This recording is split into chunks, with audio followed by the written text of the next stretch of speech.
Terve täältä Antin keittiöstä ja Antin tuvasta. Ja tässä on nyt ensimmäinen pizza tuli jo uunista. Siinä on vähän pippuria ja suolaa laitettu. Oregano unohtu.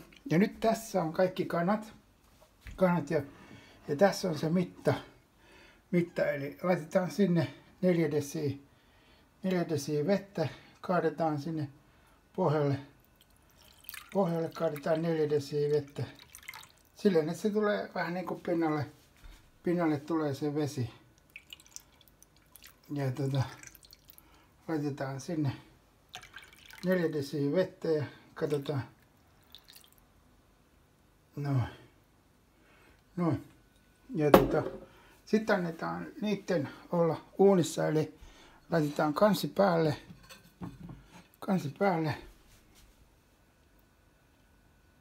Ja no, se on valmis. Ja pizza tulee kohta uunista. Eli pitäkää huolta toisistanne. Ruoanlaitto on helppoa ja nopeata. Moikka!